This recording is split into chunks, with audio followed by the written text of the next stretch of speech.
Recording. All right, so welcome all. We'll do quick introductions. If you don't know, I'm Amy Forrest. I'm a consultant with the Jackson Collaborative Network, and I am joined by my esteemed colleague, Sarah. Hello, everyone. I'm Sarah Williams, and I am also a collaborative network consultant working with the Jackson Collaborative Network alongside Amy. Yes, so we're excited to gather today. Today is our launch of our first affinity group around service systems are difficult to navigate. So if we want to go through and do quick introductions of who's here on the call, that would be great. I'll start. This is Angie Guadagnini. I'm the Community Resource Coordinator at the Department of Health and Human Services. Do you want us to talk about what is difficult to navigate, what we've done to help that? You know what, we'll actually, thank you for asking that question. We will get into that a little bit further because I definitely want to hear all your voices and we want to make sure that we're knowing what is going on at different agencies. So we'll just do a quick introduction now and then we'll get into a little bit more discussion later. So thanks, Angie. Great, well, that's me. My name is Jen Gansel. I am the parent liaison with the Great Start Collaborative and also work hand in hand with the trusted advisors in the community. Thanks, Jen. I'm Angela Watkins, Service Center Manager here at Michigan Works Southeast. Hi, everyone. I'm Michelle White with the Jackson County Health Department, and I oversee WIC, Hearing and Vision, and Health Education. Hi, I'm sorry. I'm Kara Lorenz Goings. Oh, go right ahead. I'm Kara Lorenz Goings. I'm the Assistant Director at Region 2 Area Agency on Aging. We serve Jackson, Lenawee, and Hillsdale County. And to answer the first question, we're both remote and back in the office now. And many of our staff were social workers and nurses and community health workers were kind of embedded throughout the community before this happened. So it wasn't as difficult for us, but we're out there. Welcome. I'm Janelle Merritt, Vice President of Community Partnerships at American One Credit Union, and we have some exciting things coming up actually in systems change and a new program that's available. So I will be really wanting to talk to many of you. We're kind of starting a bit of a soft launch, but we've really, I think we've done some good work with access and inclusion and changing some work in that space. So I could go on and on, which I will not, but I'll be reaching out to you guys a little bit at a time and opening it up to each of your programs because it could be some cool opportunities for us. Who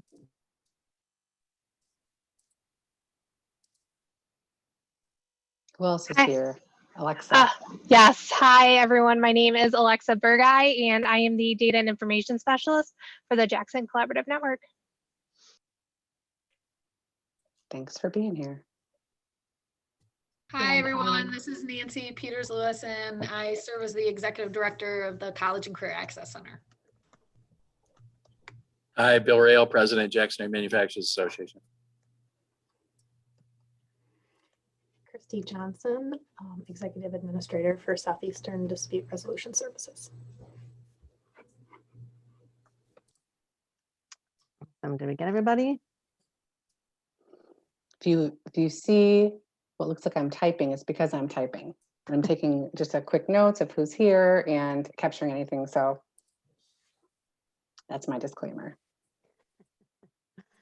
Okay, well, again, we appreciate y'all being here. We do try to vary our times and when we're offering these. So if we're cutting into any of your lunch hour, I apologize, but we're super happy that you're here. Feel free to nibble as you need to and kind of continue on. So, okay, so this is just a little bit of background about how we came to decide on the groups that we're looking at.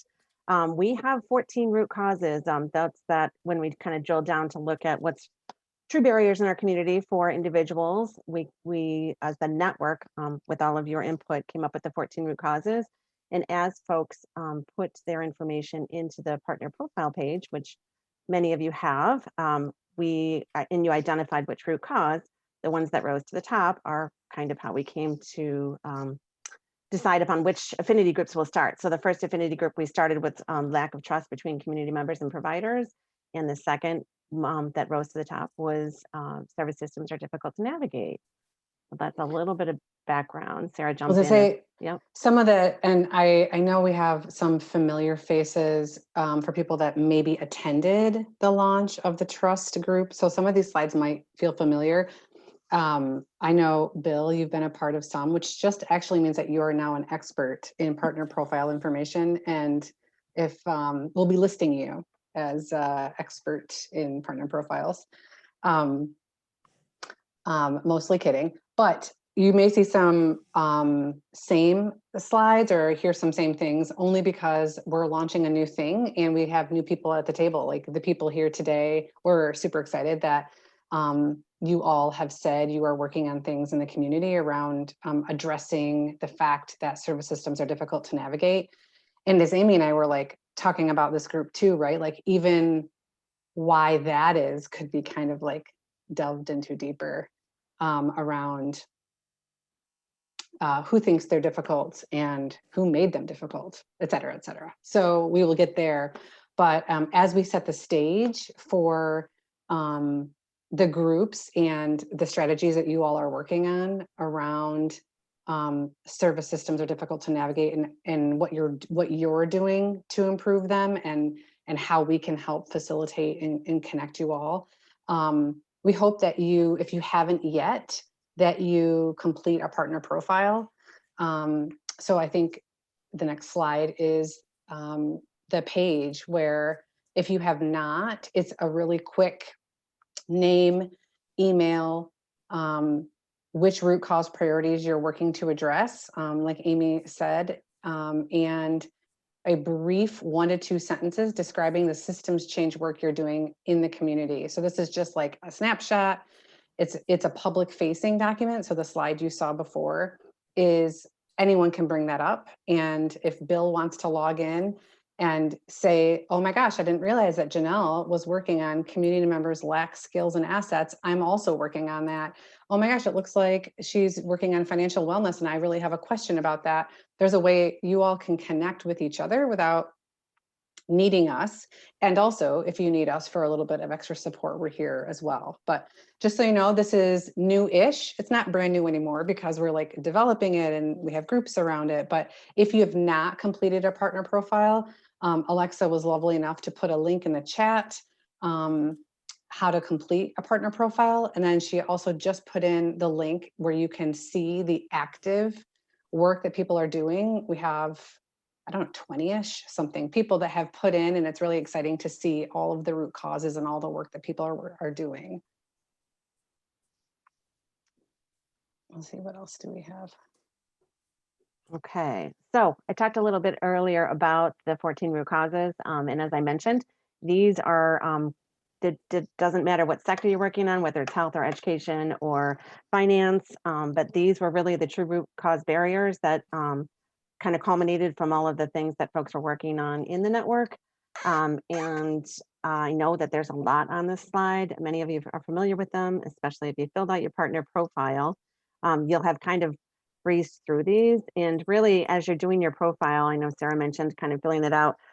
We really want the top couple of root causes. So lots of the work that we're doing in our organizations touch or attempt to touch on all 14. I mean, obviously we want to solve all the world's problems very quickly, but what we really want you to do is focus on strategies that you develop in your organization and what those are really attempting to address. So you might be working on multiple different strategies, addressing different things, but when you're entering your profile, we want you to focus on 1, 2, maybe 3 root causes that are really specific to the work that you're doing within this group. We're going to kind of play a little bit and find out. We'll give you a minute to read them, but what we're going to do is annotate to see who on the call is working on what particular root cause and kind of share a little bit about what that might be. So to annotate, you're going to click, and I think it's a little different as a presenter on my screen. So Sarah, jump in if yours looks different, but there's along that line at the top, there's an annotate button. If you click on that annotate button, it'll bring down the options of text, draw, etc. And what we're going to do is click stamp. You can choose the stamp that you most feel like doing. And then we'll go on to the next page. There's also an undo or clear. If you start stamping and you didn't mean to, you can clear your stamp. And then before you're done, we're going to want to clear out with the X on the end. So let's take a peek. And if folks want to annotate, it'll actually show up right on our screen. You might have to hit options first. I can't remember. I think I'm also in a presenter, but yeah. Oh, good. Someone figured it out. We have Angie, success. all right. So Oh, I obviously, thought I was anonymous. well, It was at one I think point. it used to be. I don't know if I've got the setting different, Angie. So. See, the thing is, Angie, is that you're no longer a newbie here, and that means That's that true. we're gonna So call me you and out. Bill, we're the pros. That's right. That's right. The more you hang out and the more you attend, we're like, oh, Angie, what do you got? We're all in. Yeah, all right. Is And we're anyone else having difficulty finding the annotate? You can choose whichever stamp you'd like. Looks like people are finding green check marks. Perfect. Or stars.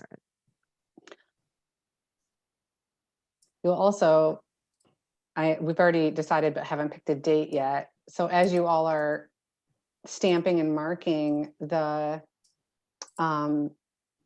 root causes you're working on, and we've already taken information and data from the partner profiles, we will be gathering around the services and policies are equitable and benefit the most vulnerable populations will be the next group that meets together. So just as I'm looking at 5 stamps on that one, just know that that's coming. That's like on deck.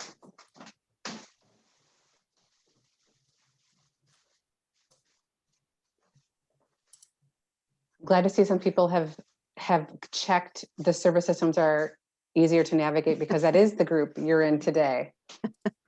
Kind of assuming there'd be a lot around that one. if you came to this meeting. If you came, hopefully.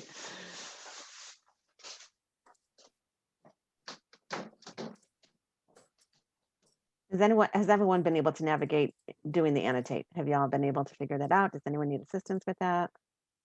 Mine's not showing any annotation at the top, so I'm just observing right now. Okay. So I think if there's the 3 dots along the bar, there should be an option. And then often you can bring it up. Or it's under view options and you click in the drop. Yeah. No options is what I had to go under. No, I had to do something in settings. It's okay because right now mine just shows options and it just says original size and view large screen. Okay. Screen, so it's fine. Well, we'll let you Sorry chime in, about Nancy. So we're not going to miss out on hearing all the voices. We're getting way too techie for people. No, just trying to get interactive so we can kind of. That's awesome. Yeah, so folks can kind of see what's out there. Sure. Well, it is cool to see, like, and I guess I shouldn't assume, was there anyone that only chose like one root cause? You know, because as we were talking, like Amy mentioned earlier,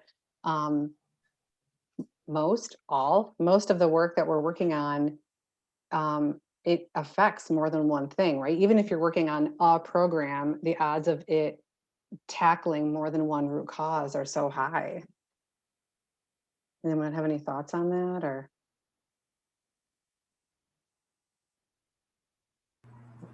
The trusted advisors have been doing a ton of work. The old community engagement team and some others gathered to complete a video that we got funding for at the end of the season, I guess, in 2019. And we've produced a video that we're working on steps to roll out and talk through with getting to everyone. But really at the core of it is showing yet another format where we can explain and provide evidence that what authentic engagement really is. Good authentic engagement, bad engagement, and everything in between, and hoping that some of our partners use it as a training tool, in a group format, a group discussion, where they can discuss what they saw in the video, how that might resonate with that, you know, employee, how they might do things differently, or what they appreciated about what they saw in the video. A lot of opportunities, just another way to provide a definition, if you will, because we have so many different learners and different ways that people learn, that we can provide an opportunity for those to learn what it means to be neighborly, to be kind, to be empathetic, to be warm and inviting and helpful. So, That's and amazing. that touches on so many of these boxes, so very many of these boxes, that really understanding that. And so just going with what you said, Sarah. Gemma, Yeah, go ahead. that's so cool, Jen. I remember, I think someone else had been talking about the video as well. Rhonda, yeah. Which root causes would you choose for that to fall in? I feel more like which ones wouldn't I choose to, yeah, because I went and this felt like on almost all these boxes, I could check a facet of it that has to do with a relationship, with being, you know, helpful and kind. And I think that we run into a ton of barriers because the people in most need don't feel welcome. Yeah, Jen, I love that. And really, when we've gone through the system, like changing the systems and things like that, engagement is always at the center. So when we look at our cycle of like the data and disaggregating the data and building strategies, none of the work on any one of these 14 root causes should be done without hearing the voices of the community. So it's amazing that you've given people a tool and a resource that they can use to make sure that not only are they getting the data, but they're doing it in an authentic way that is building relationships, because without hearing community voice, without having those relationships, the work will probably either fall flat or not meet the needs. I mean, we've said so many times, community members know what they need. We've got to take the time to actually listen and listen in an authentic way. So I'm super excited to see that video. I know I've been a part of the community engagement group for years, and to have it come to a culmination is really exciting. Jen, is it actually finished?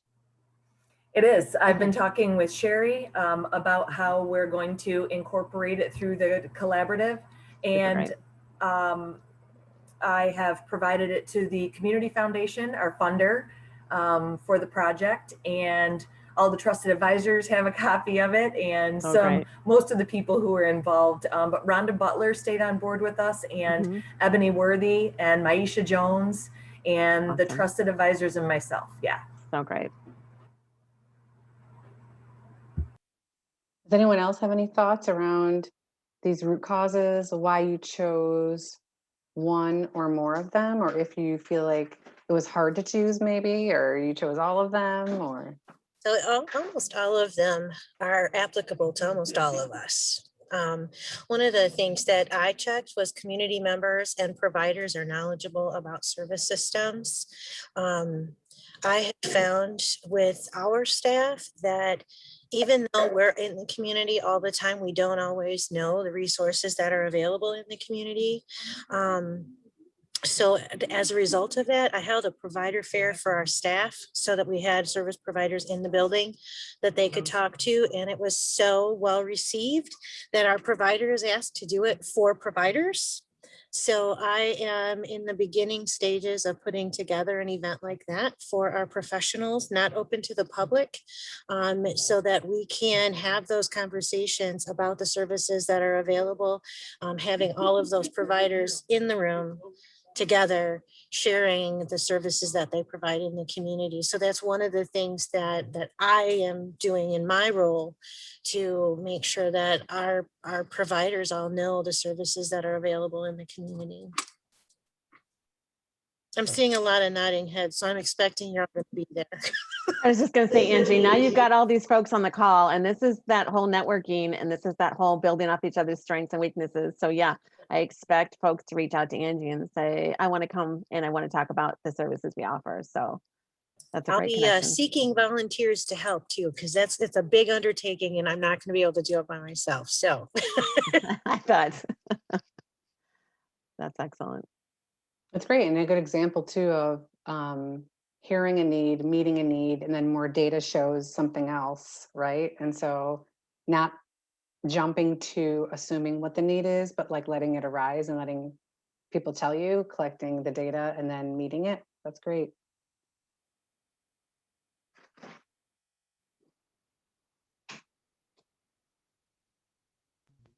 I have a quick question. Could I don't know if this is appropriate time to ask it, but can I ask it real quick? Or should I wait Absolutely. until- It's never an appropriate or inappropriate time. Okay, good. So in terms of, okay, so framing it with the root causes and then framing it with the aims. So I remember in the collaborative network, we had a big meeting with lots of people there. Network Advance. Thank you, the Network Advance. And we all debated about whether we were asked to frame it with the aims rather than the causes. So it sounds like we're kind of, which I always thought, why are we doing the aims? Because it seems like we should be looking at the root causes. And there was a whole conversation around that at that time, actually at that venue. So when I keep thinking our aim is, we achieve our full potential. I just had to look at it. We achieve our full potential. But really, I shouldn't be really looking at it the aim anymore. We should be looking at it from the root cause perspective, it sounds like. Yes, a little bit of both. Right? Yes. Okay. So and it is confusing. We've got all these diagrams and all of these things. And the aims, they're really like big overreaching aims, right? They're achieving, I think there's 5, achieving full potential and basic needs are met and feeling safe. So those are kind of the big overreaching aims. And I recall back, Nancy, at that advance, we were actually like physically scribbling and rewriting some of these to be, and really the difference is that these 14 were the barriers that folks weren't encountering. And those were the root causes of why they weren't achieving full potential or feeling safe or being healthy. And then these are really just worded in the positive. So these are system change targets, right? So they're the barriers that we kind of mellowed down to, like these were all of the things that folks were encountering and then these are just positive wording so that there are targets. So aims, targets, priorities, I mean, there would be, root cause barriers, now the root cause priorities or system change targets. It's a little bit in the wording, but you're still the above this. So the next step in the tier above this would be we achieve our full potential. We are healthy. We are safe. We are thriving. We have basic needs met. Those are kind of the next tier up. But these, and we've put them out both ways. So sometimes the root cause is, barriers, and these are just worded in the positive so that there are system change targets. So instead of saying service systems are difficult to navigate, we put it in the positive wording where ideally we want service systems to be easy to navigate. Got it. Yeah, and really there should be both, right? And Alexa will pipe in if we talk about measuring things incorrectly. But all the work that we all do can be like, if you're doing work that's aligning with the network, you should be able to pick, I am working towards that we achieve our full potential. Like I can see where it leads to that, or we are striving to be healthy or whatever, safe, right? So like the work you're doing should like align with that and like measure, kind of like show how it can align with the network. But these are the root causes and or like Amy said, system change targets. So either we're saying like there's a barrier or this is our goal. Like I am working to ensure that existing services are affordable. So it's strength-based words and I'm working towards this positive thing. So I can't speak to what happened at the advance. I've heard great stories and I've read the notes and all of those things, but I can say that all of it's important, and maybe just the way that we're structuring how we meet and how we come together and how we learn from each other is really around the root causes. Hopefully that made sense. That does. Thank you. Welcome.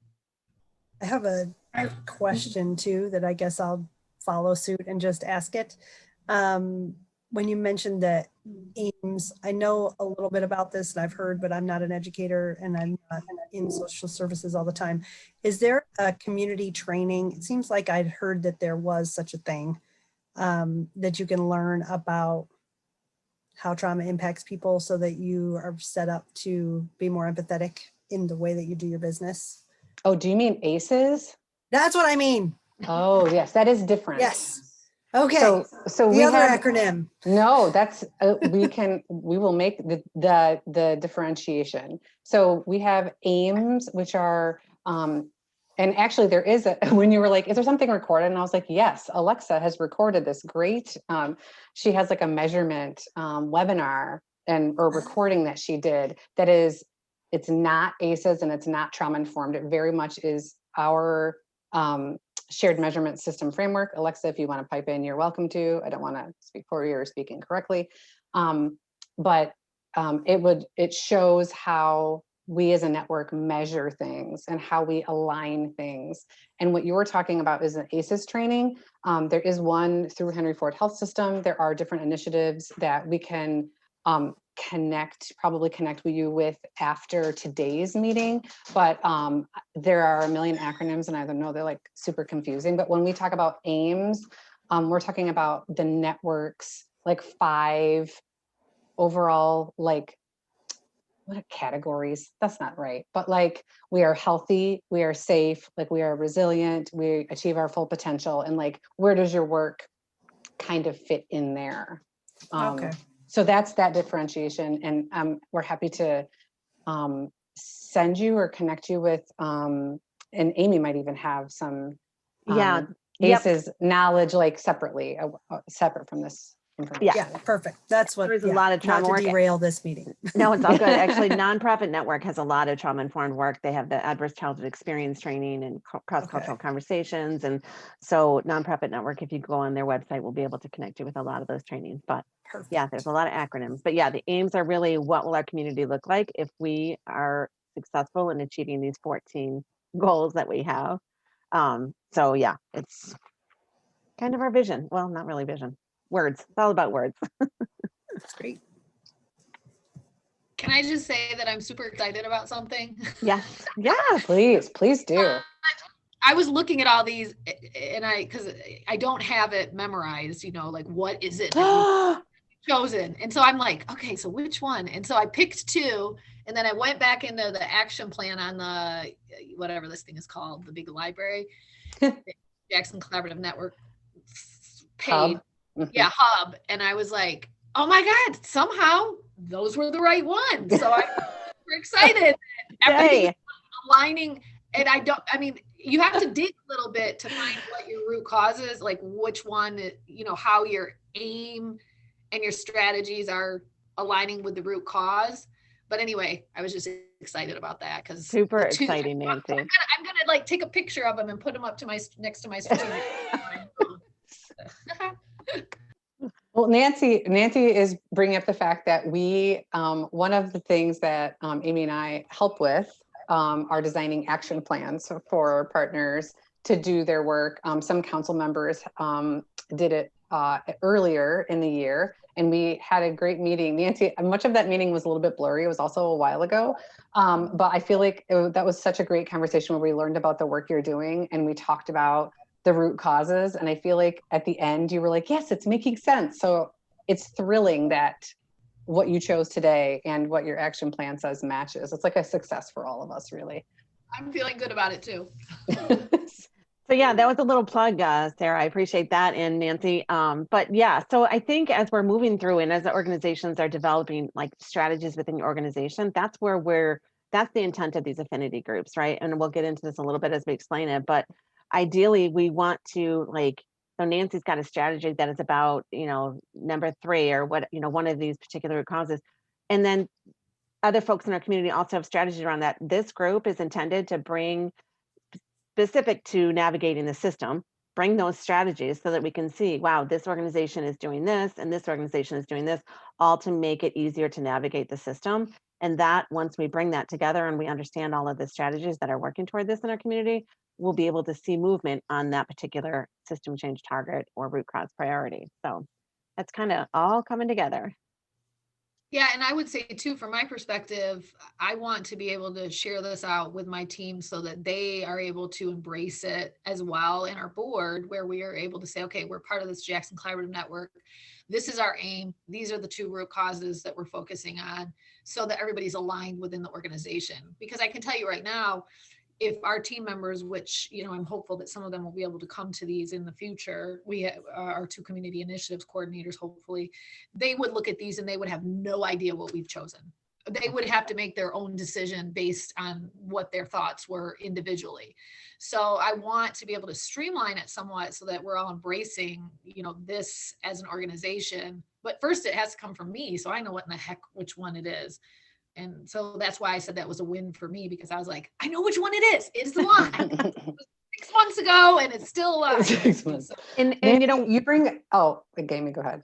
no, I was just going to say, we've talked about this in the past too, because different folks in your organization might be working toward different root causes. So organizational, yes, you probably have 2 priorities, but if you've got someone that's doing marketing and outreach about your services, they might be looking at community members are not knowledgeable about service systems, versus if you've got someone that's really looking at doing empathy training with your providers so that there's a trust with providers and community members, they actually might be more engaged in that particular one. So organizationally, you'll have some priorities, but actually individually within your within each person's job, they might be, so you might have folks in your organization that will join one of these affinity groups that's maybe not connected to your organizational one, but it might be more specific to their role. That makes sense. Oh, I love that. Yeah. Okay.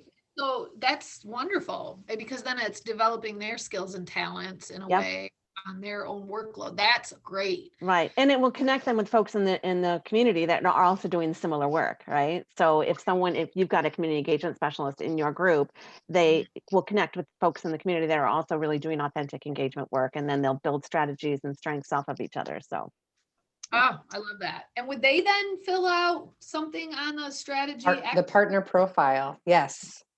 Would it be all, I'm sorry, I'm asking too many questions. I know you guys have stuff you got to do, but would it then like build upon what we've already done in our little profile of the world on here, or would it be like all over? So you're referencing, Nancy, probably. So we spent time together doing an action plan. Right. And so we're referencing the partner profile, which is really, that was the screenshot in the beginning. It's a name and an email and a root cause and 1 to 2 sentences on what you're doing. And the members of your team, this applies to everyone. And maybe like Michelle, is the work that she's doing would be different and may address different root causes than the people below her or next to her or above her. And actually that kind of is how it should be. People in different roles are working on different root causes, and we want people at different levels. We want people who are on the ground, on the front lines. Yeah. Talking with service systems are easier to navigate, and we would also like people who are decision makers, right? We want like the whole gamut. We want people who have different perspectives, but who are all working towards on this root cause. And frankly, one agency shouldn't have like 27 people. Like, I'm not shouldn't, but like, you don't need to have everyone there, right? If someone's work touches a different root cause, it actually makes sense to be in different groups that align with other like community partners who are doing similar work. Got it. I don't know if that makes sense. This is like even more exponentially expansive than I had ever imagined. We're changing the world, Nancy. We are changing the world. We're doing our best. And to your point, this is different, right? And so that's why many of these meetings that we have great potential. We just have to get there, right? Like, all right, let's get together. We have to spread the word. We have to kind of gather people, and we have to shift a little bit the way that we work, because a lot of time and for many years, right, like the network met sector based, and like and we're changing it now, and we changed the way that we work, where we're not there will not be tasks per group. It will be, what is each person doing in your organization to move this needle forward, and how can we help each other in those.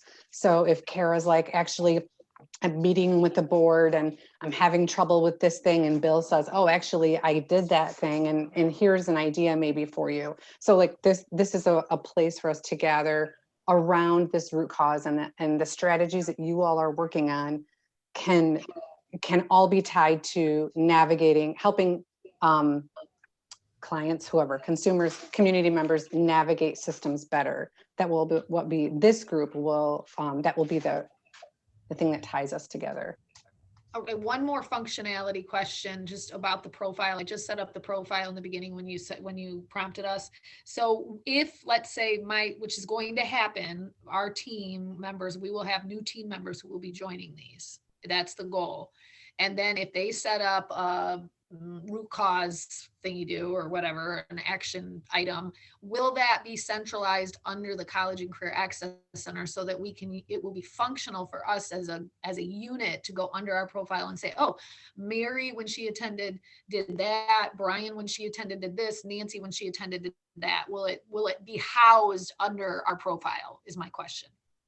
It's not, the partner profile is individual. So you can search, if you know your people, you can go onto the public website and you can type in Mary or Bill or Jim or whatever, and you can see what they filled out. But this is just the partner profile. It's not, it's if we get into action planning, Nancy, which we can like talk later more about action planning, then yes. Then if you have people who work for you that are building strategies, that is more than partner profile, that is action planning, and we will make sure that should be housed within you, right? So like, but the partner profile is a quick name, email, what are you doing?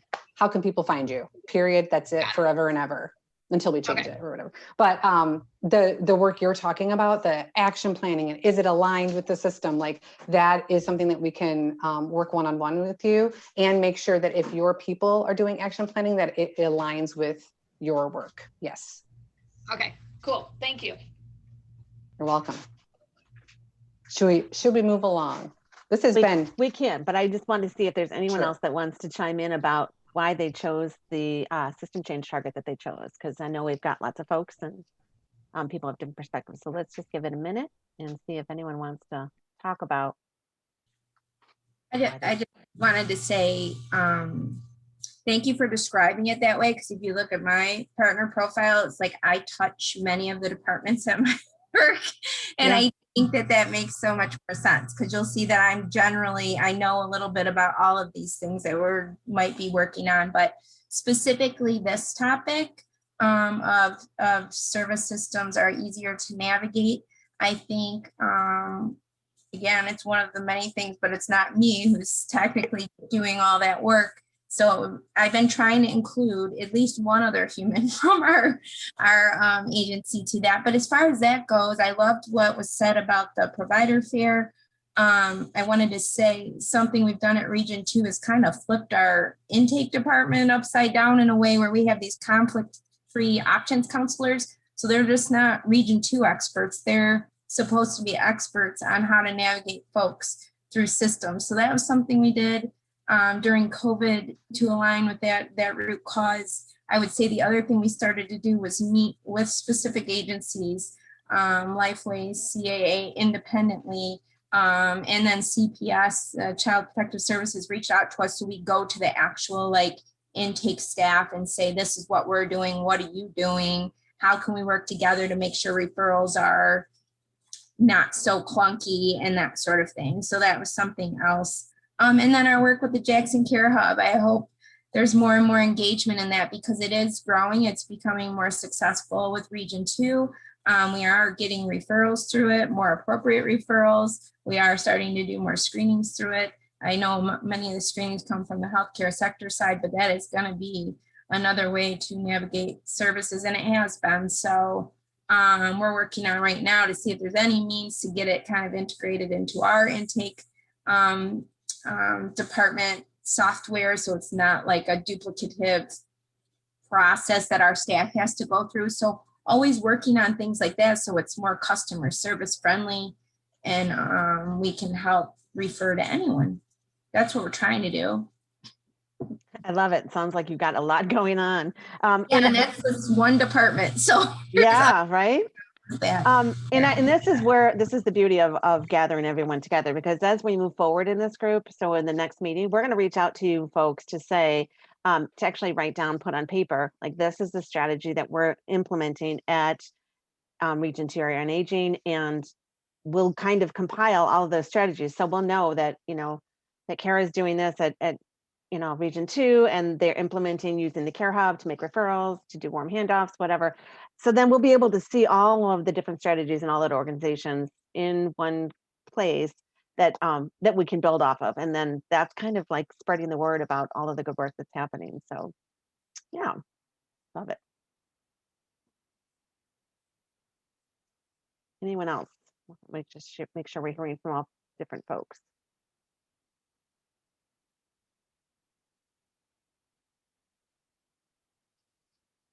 All right.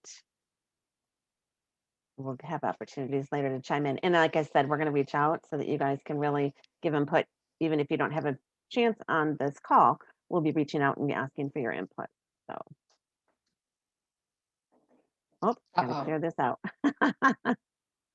It's a fancy. I know. I was like, wow, when did we do that? Fancy slide. Do you need help? Can you get it? I think I'm good. I'm going to remind folks too that if you've been annotating, to hit that red X at the end of the bar so that we don't continue to annotate. So this is, we covered some of this already. This is just kind of setting the stage of why we're here. The network partners have been asking for a way to move to action around the shared priorities, right? So it's a different way to gather and a different way to be than, I will say, than the previous network structure, or like how it used to, how network partners used to meet. So now we're gathering around shared priorities or root causes, same thing. And the groups are designed to help you all build capacity to drive the system change action within your own organization. So we'll help you align around the root cause.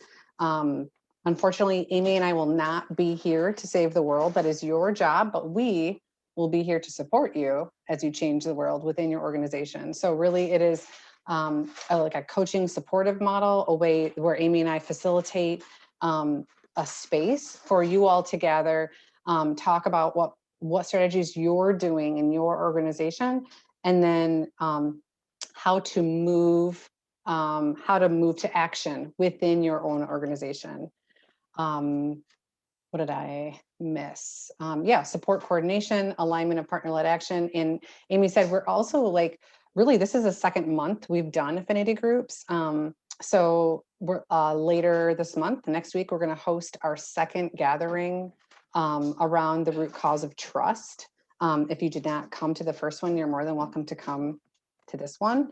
And we are going to start gathering strategies that people are doing, and that, like Amy mentioned, so we're going to have a collection of strategies that people are working on. And even if it's like you're not sure, or it's a little messy or not super clear, like come anyway, and we're going to work through it together. But really it is a spot where we will start to move to action, and how can we support each other and hold each other accountable and help problem solve around the strategies that are tied to each group.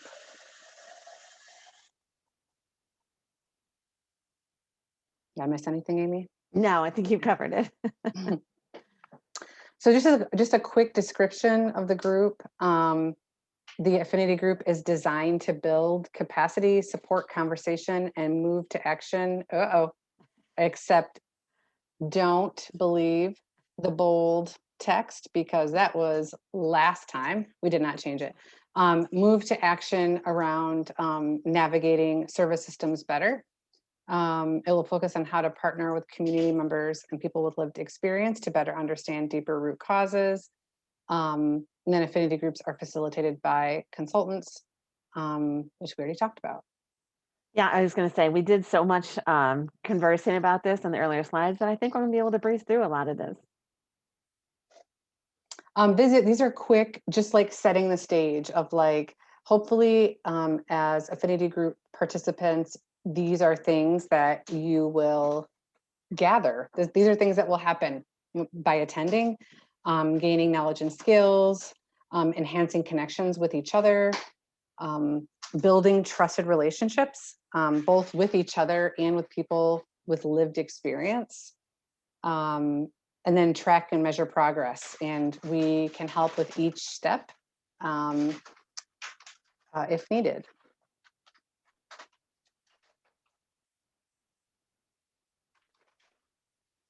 And then we might talk more about this like at the meeting number 2, but these are also kind of draft expectations. Like we really are with these groups hoping that people find value in attending and like in gathering together and being a group that is working on things together.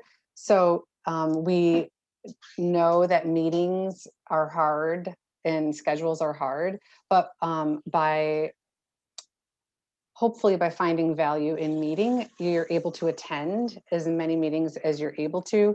Also, this is partner led. So if you find that right now we're meeting monthly just to get the ball rolling, and if that doesn't support the group work, then we change it, right? This is all what makes sense to you all that are doing the work.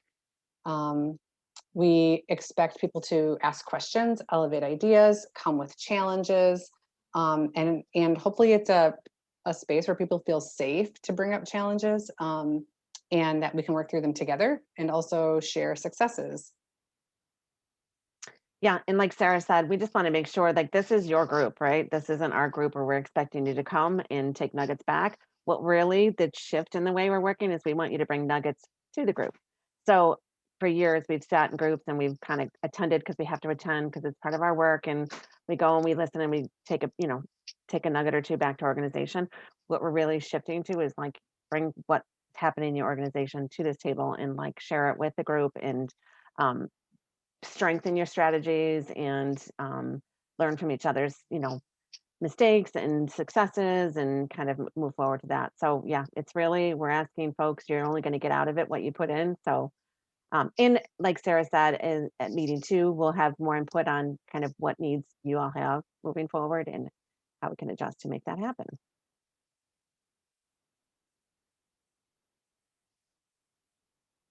Okay, so this is a little bit about we start off these groups of like, what do we currently know? What's the current situation about service systems are difficult to navigate in our community? And we want to hear a little bit from you. This obviously was one of the root causes because so many folks in our community were hearing this, that it's really difficult. And we want to know it. Obviously, you came to this meeting because you know this to be true, or you know this to be a challenge for folks in the community. So we kind of want to take a minute and maybe type in the chat or feel free to unmute yourself. But we want to start with the basis. Like, this is the statement: service systems are difficult to navigate. What does that mean? What is it?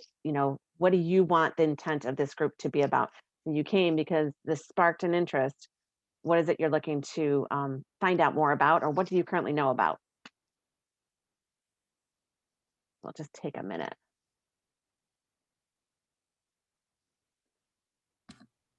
I can say something about this. I don't know if it fits here, but when many times people don't call us until it's not that they can't call us in crisis time, or when they really need something that they think is going to support vulnerable adults or aging adults. But it'd be, so I guess what we hear is they don't call us until they think they really need us, when they might not know we could help them with just something smaller before it gets to that. So that would be a thing that we hear.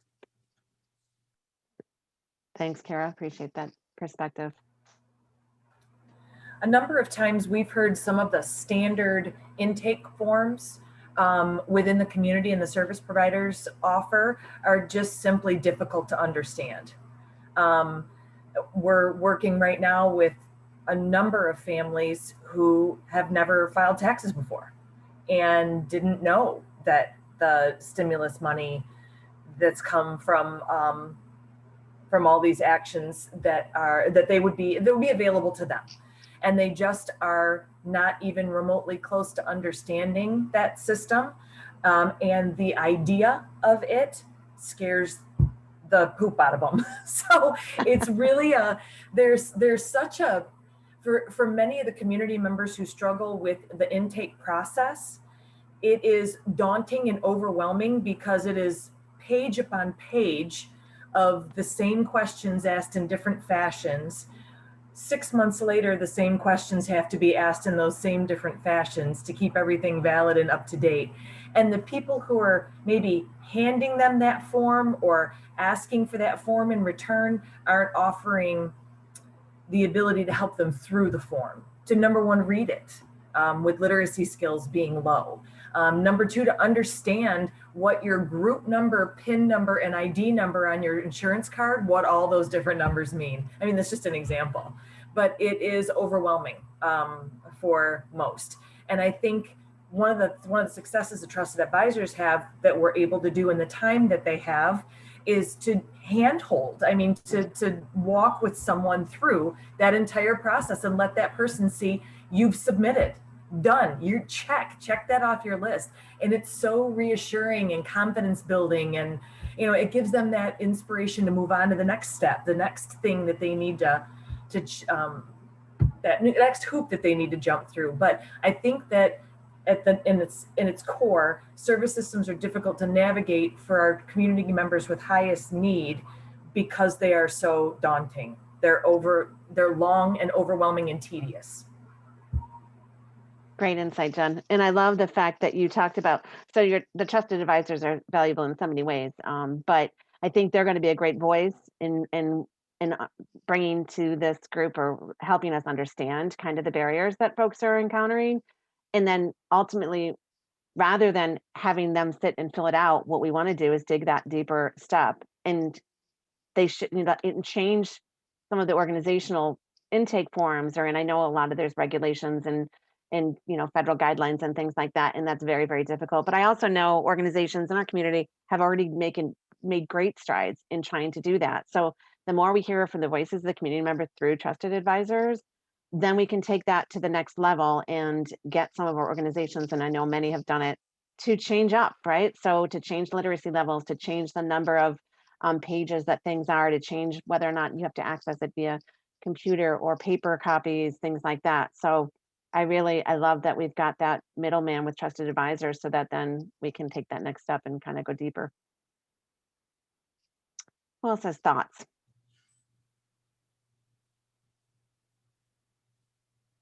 I would just say here at Michigan Works Southeast, just like Kara, people come to us so late. Like they'll come on a Thursday, class is going to start on Monday, and they're asking us to pay for it.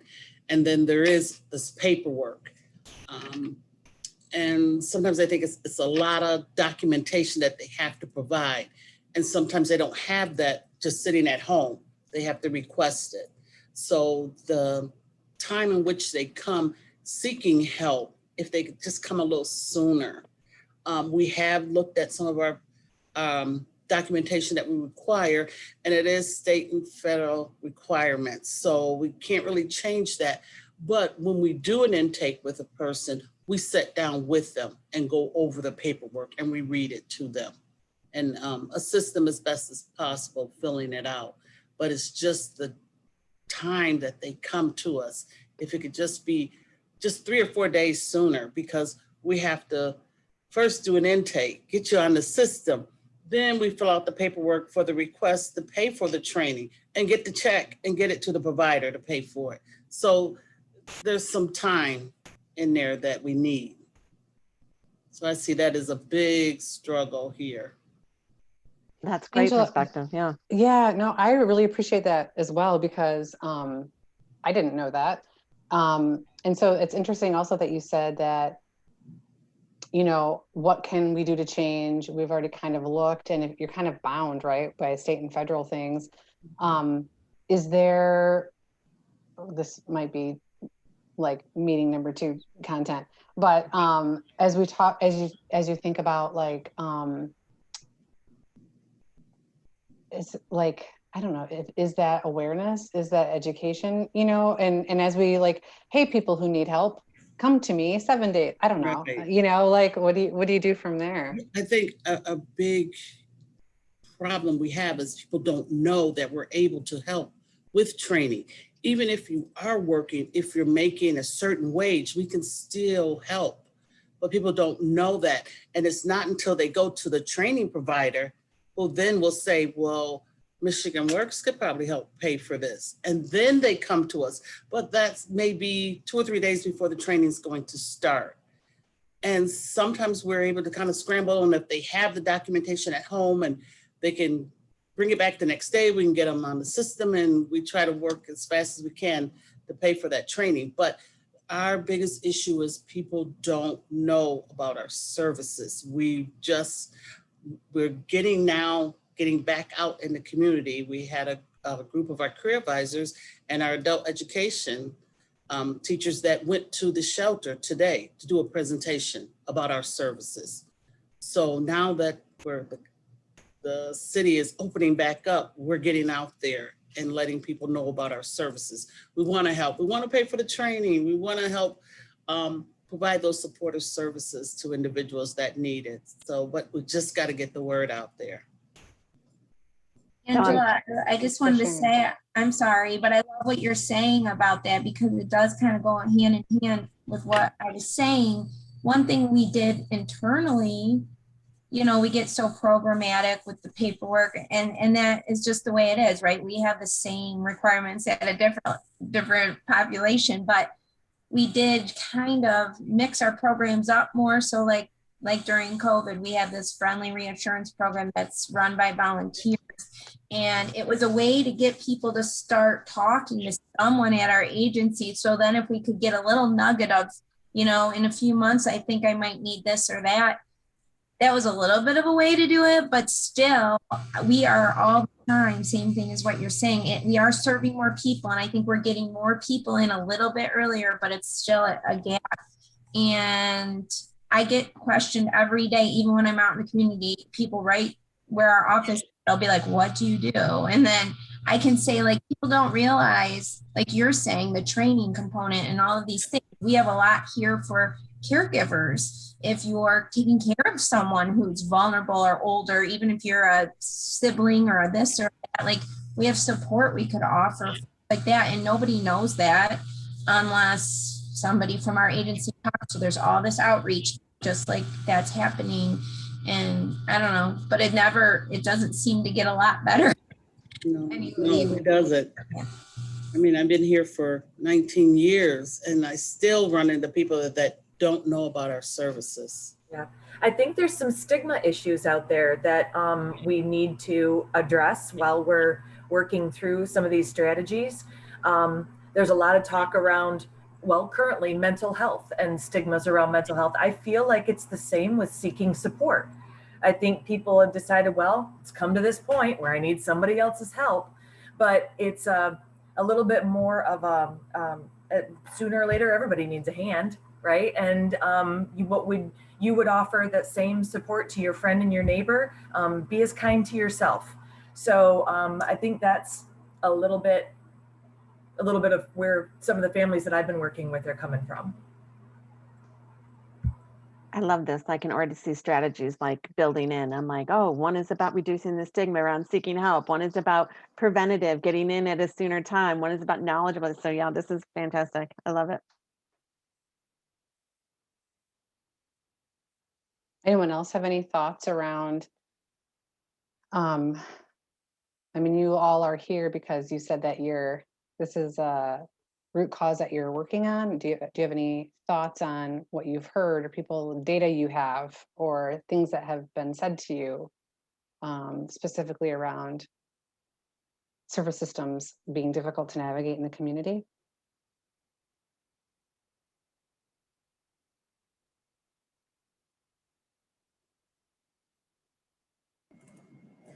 I can just add a couple of things. Sorry, I had an interruption here. So I missed maybe the last 15 minutes. So for the health department, it's been challenging for us, just, you know, so much around COVID and with vaccine clinics and trying to make a variety of delivery systems work with the vaccine has been, I don't know, so time consuming. And we're trying to now readjust to getting back in person for our other services. So it's a transition. So many different ways I could answer this, but you know, for WIC, we've learned that our system delivery has been the best in a long time because of the ability to offer things remotely. And we never were able to do that before with WIC. And so being 100% remote for the last 16 months has been a game changer. We're holding back what the future, if we can offer a hybrid model after August 20th, we don't know the answer of that yet, but I know in Michigan, it's been best for our clients. I just interviewed someone from Ohio, and Ohio has had the opposite effect. Why that is, I don't know. But so just, you know, allowing all of our clients to get their service delivery from home has been a game changer for our WIC families. You know, it's been challenging working with youth during the pandemic, and you would think that remote does make their lives better, but it has offered challenges for our service delivery. I have not heard directly from youth. I don't want to speak for them, but we have summer programs going on right now, so I'm not there with them, but we know that historically, there's always a new crop of young people every year, and navigating the systems for young people related to sexual health is always difficult. And we know that our STI rates are very high, even right before the pandemic. So, but I'm going to assume that there's still many challenges there, and that's been a long time. Michelle, I also appreciate that, like, as you're answering this, you're also throwing in COVID challenges, right? Like, how can you not? And as you know, Amy and I were looking at some statements from like system scans that community members have said way pre-pandemic, right? Like, we already had challenges, and community members or clients, consumers, whoever, saying that service systems are difficult to navigate. And I appreciate that you also, first of all, I love, like, it's so interesting too, right? So many of us have talked about the silver linings of the pandemic, or like what thing changed, what can we keep, right? Like what rose to the top. And when you're talking about your WIC program and the success, like what can be kept, like, can that be kept? You know, it's so interesting that that comes up. But I appreciate also that you're talking about like service systems are difficult to navigate, and also we are in a pandemic. And so like trying to navigate that and trying to meet a need while being remote, or while being safe, or while adding on mental health challenges for people and providers, right? Like all of the things I think is important to acknowledge. Yeah, I love that too. And I do think that some of the like silver linings can be built in as strategies moving forward, because I don't know that all organizations have been able to adjust like that. So if you've been able to adjust to reach maybe a population that hasn't been reached in the past, or is easier for them to access services, that can be built in as a strategy in this group, which is amazing. Absolutely. So no, thank you for that. And what WIC has learned, yeah, if there's anything that can be captured, but our numbers are higher than they have been in over 10 years based on remote services. So a lot to learn there. That can definitely. Hopefully for increased service delivery. We're hoping for a hybrid model so we can take what we've learned and keep those numbers where they are to help families get the resources they need. So that's awesome. We're still trying to figure it out here at the health department. One day at a time. We're all trying to figure it out, really.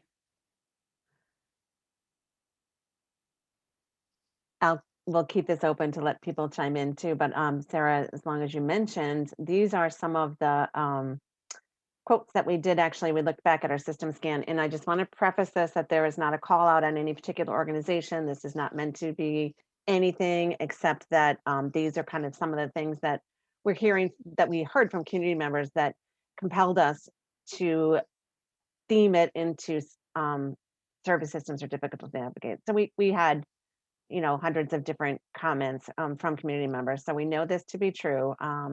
And I also just kind of want to make note that in doing the system scans and hearing community voices, this was a few years ago, and we will want to continue to engage those closest to the problem as we move forward in our strategy work. So keep hearing, keep listening, keep engaging community members, keep finding out what is going on in their experience so that we can kind of build strategies around that. Okay, so we have a few minutes. I know that we are taking lots of your time, so we don't want to, but we kind of thought it might be a fun activity to think about names for this group. So these are, you know, root cause priorities and system change targets and all of these big words, but we're going to try to see about naming it. So if you click on this link. I put it in the chat. Okay, whoops. I'm not going to be able to bring it up then. No, it's not. If you'll have to go to the chat as well, if you can. Oh, let me see if I can do this. Okay, so if you click on the link in the chat, it will bring you to a Padlet. And you can move into that Padlet and look at potentially adding your input in there. Will it work for you?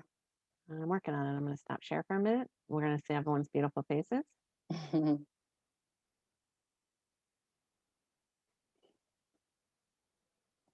So for those of you who are not familiar with Padlet, it is like a real-time whiteboard or fancy Post-it note. I totally stole it from another meeting where I attended, and I thought it was so cool for people. And really, you can, hopefully you all have it up.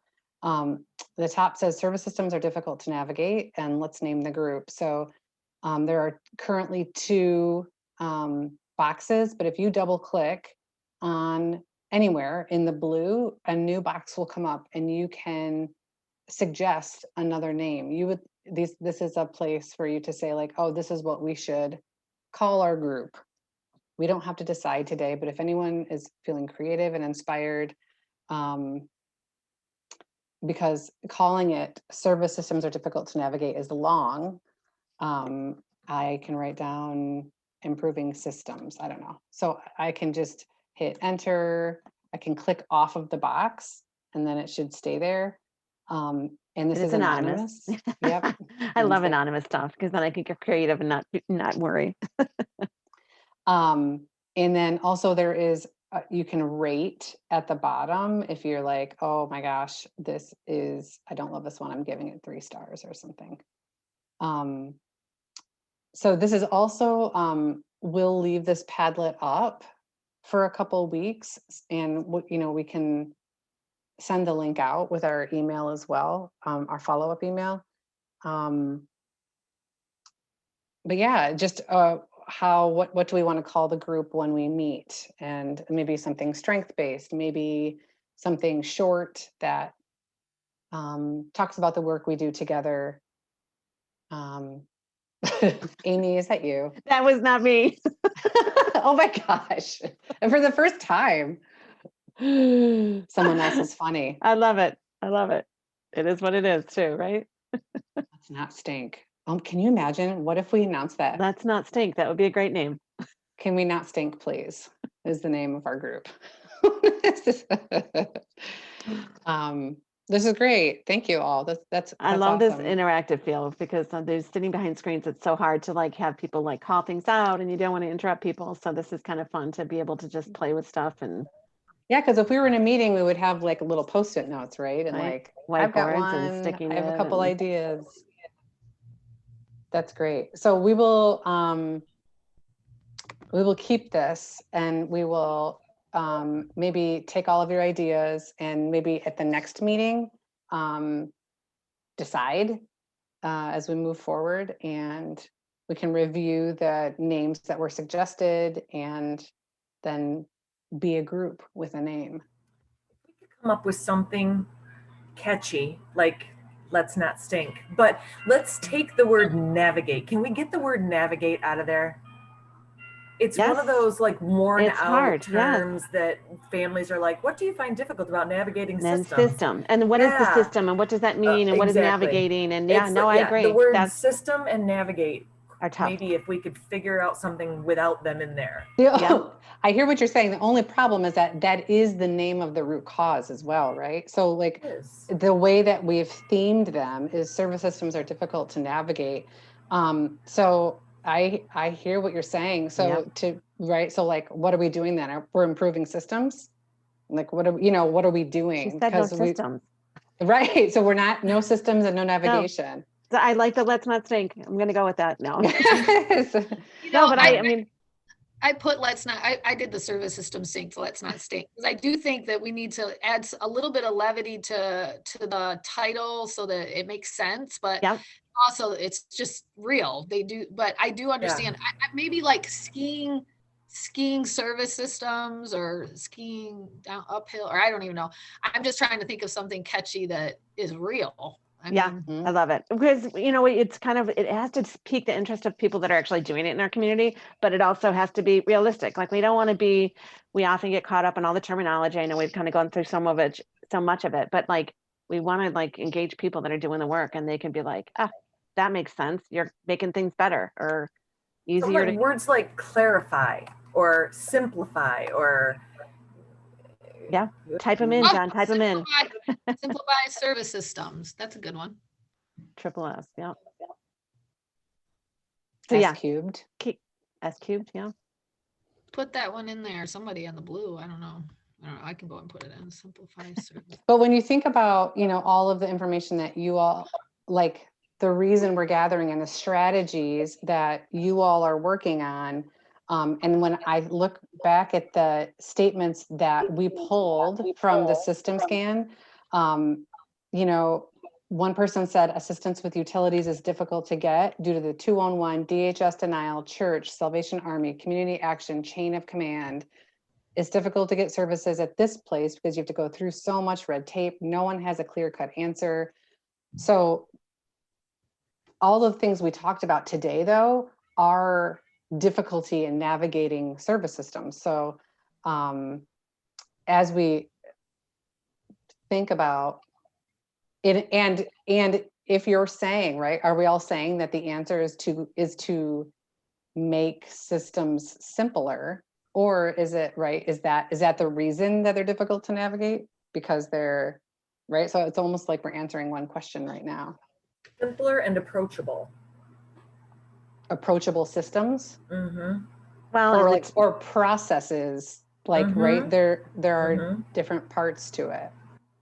And that whole timing piece that a couple of folks on the call talked about, like, well, we need it a week out, it's not just the form, but it's the time. And I mean, to have a family not getting those stimulus checks, those checks to help during all of this because it was just too big of a thing to tackle. It was just too much.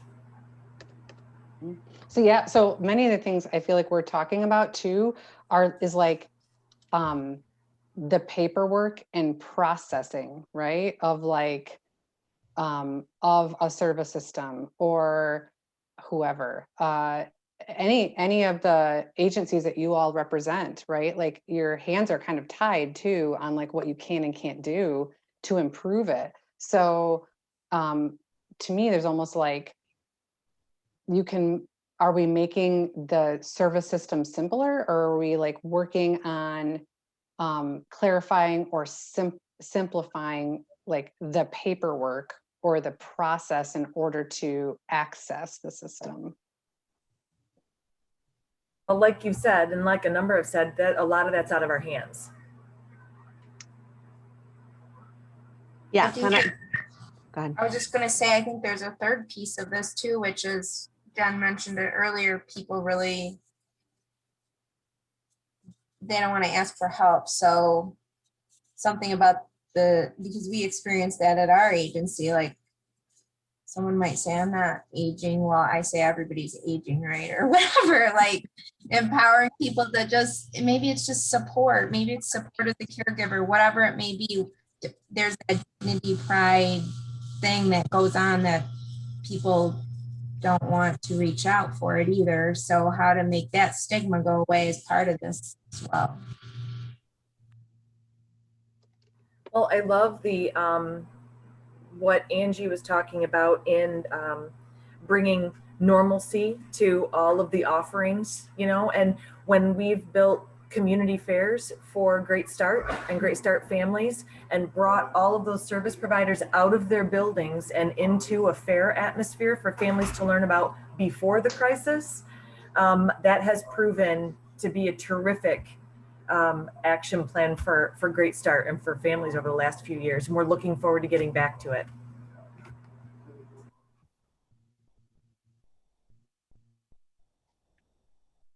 Okay, let's see. I encourage you guys to keep putting names in, keep brainstorming ideas, because we're gonna, and we'll keep doing that in the next meeting as well. But let's get back to where we were. That's great. We have a lot of suggestions.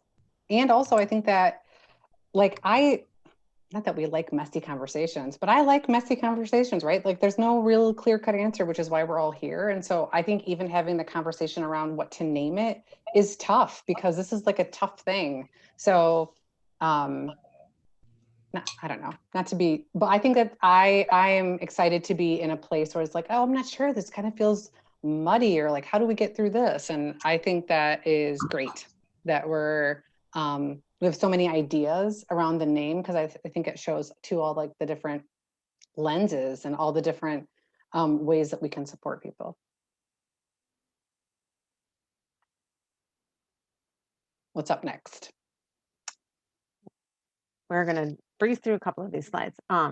But when we talked about like, what does it mean that service systems are difficult to navigate? We had some great discussion about what, and I loved hearing different perspectives, because to different organizations, it means different things. But this is just a little bit about what we want to do, or what we should be doing to understanding the problem.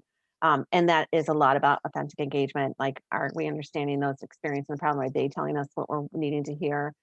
Those that are providing services, they should be part of the process and part of this group in understanding where their hands may be tied in certain regulations and certain forms and things like that. And then like, how are we disseminating some of the information we have, and are we getting shareholders involved that are resident-led and faith-based and neighborhood organizations, local businesses? There's a lot of outreach that can be done to making sure that we're having different perspectives. So that, yeah. A little bit about that, but again, we're going to move through some of this. I think we'll save this maybe as as we think about like meeting again next. This group is really partner led.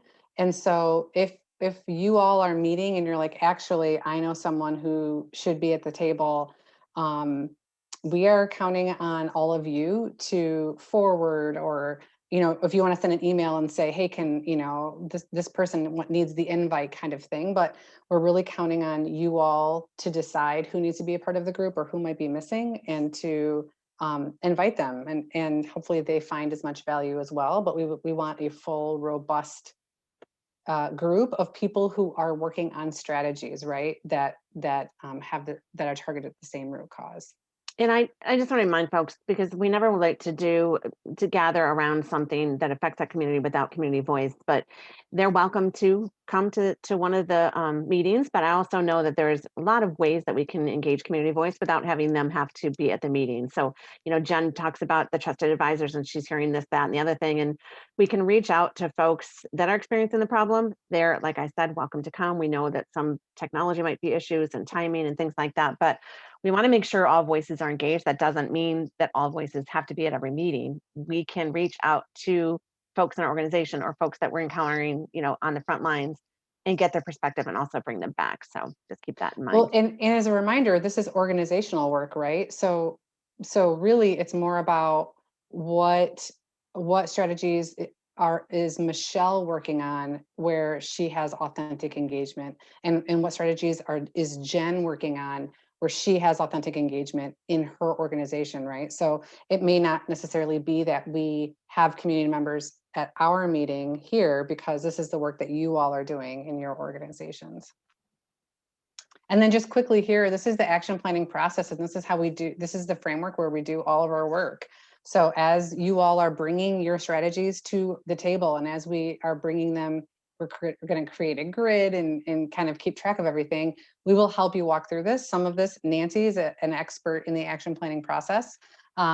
Because if you've done action planning with us, this is the process we use. We have engagement always in the middle and surrounding everything, but really we want to help you understand why a thing is happening, design powerful strategies around it. How are we going to measure it? We implement, track, and report progress, and we have tools and support at every step of this. We've done learning convenings. We have recorded learning convenings if anyone wants more information, but just know that when you come to the meetings, it won't be just chit chatty, see you later. We really are going to have this framework in mind. So if Bill brings a thing and says, I have this idea of a strategy, but I have no data to back it up, and I'm not really sure, we might push back and say, Bill, maybe you should check with your people and find out if this actually does your intervention meet the need, right? Have you found out? So that this will be how we frame our conversations, and this will be how we interact. Yep, and it will also make sure that we're building, appropriate, powerful strategies. And like Sarah said, we will push back. People say, well, youth can't connect to mental health services. Well, how do you know this? And what youth? And is there a targeted population? So maybe we should build a strategy that really reaches, drill down, get to the bottom of it, and build strategies. And then that will also include the tracking and reporting progress, like measuring it. So once we have a strategy, we need to have measurements in place so that we know as a group that we're moving the needle. We don't want to come and chit chat about, well, we're going to do this lovely thing. What are we measuring, and how do we know that we're going to move the needle? So that's going to be an important part of the process as well. So this will kind of be moving into next steps as well. We're going to be looking at, thinking right off the bat of what are the strategies that you are working on currently around navigating systems. You all talked about so many fantastic things that are happening in your organization. Think about writing them down. Don't worry about making sure that they're appropriately written or that they address multiple root causes, all that kind of thing. Just write down, right? It's difficult to navigate, and these are the things that either I am doing or I'm looking to implement to make things easier. We can work, further on measurements. So I want to do this. This is the strategy I have in mind. We'll get into how do you know and who's, most affected and how are we going to measure? Not worried about all that now. Just kind of be thinking about, this is what we did here, and this is how we are trying to address this. And then we'll kind of get into strengthening those strategies as we're moving along. So Yeah, here's the next meeting for the group. So right now we're kind of hanging out on the second Tuesday schedule. If you all are like, this is a horrible idea, we want to reschedule, we're always flexible. But right now we have it scheduled for August 10th at 10 a.m. Feel free to mark your calendar, and we'll also be creating a flyer and an email to remind you of it. If you have attended this meeting, maybe, I don't know if Carrie, you mentioned it, oh, I found value today, but actually I'm really thinking of this person, like a coworker, or maybe a boss or a community person who's doing oh my gosh, this person is really working.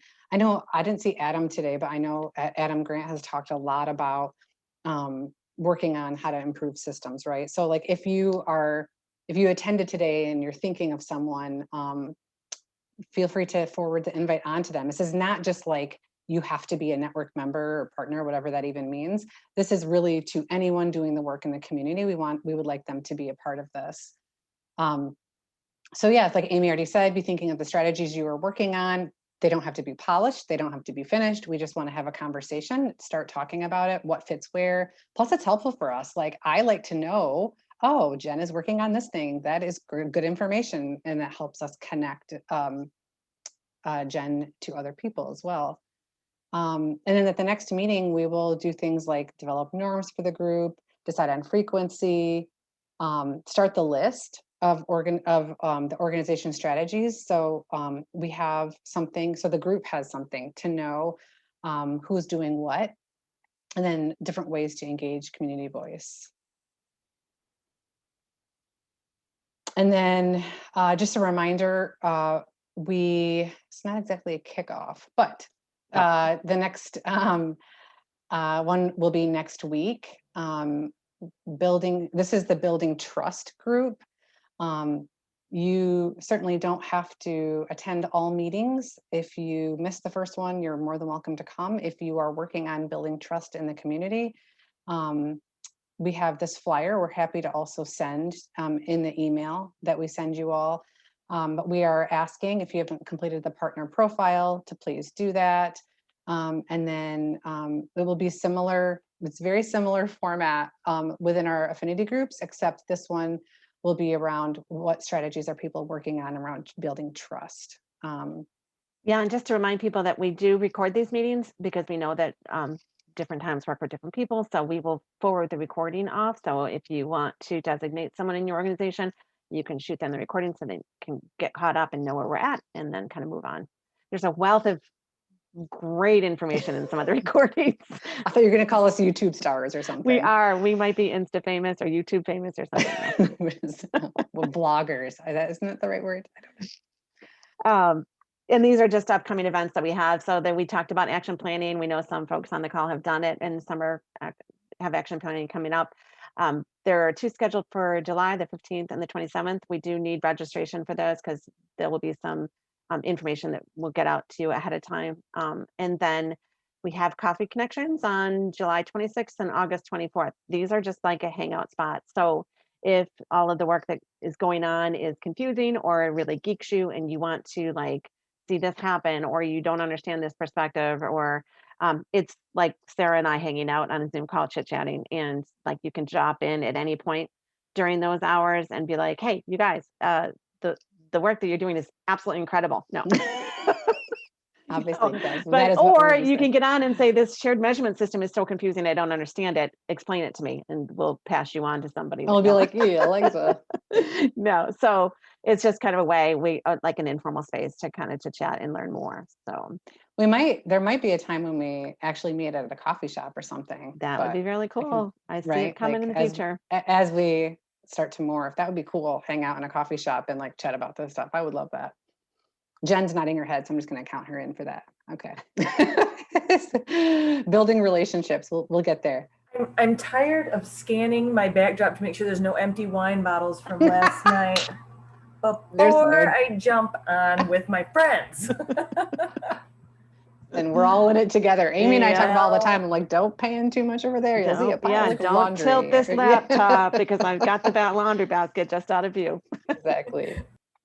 So thank you all. And Alexa has put in some links. Thank you. If you want to register for the Building Trust Affinity group, if you want to register for action planning, and then we would love it if you would fill out our meeting evaluation survey. We will also include this in the link in the email that we send you all after today. But this information, however, that's how we base how we support you all. So if you're like, this meeting was way too long and I will never attend again, good information, or Amy and Sarah are the best ever, please keep them around forever. All this information is helpful and helps us figure out how to support you best. So we appreciate survey results. And we appreciate your time. It's very much so. So thank you all for joining us today. Thank you, everyone. Questions, please feel free to email us about anything. We're very approachable and not mean. Thanks, you guys. Have a great afternoon. Thank you very much. Appreciate it.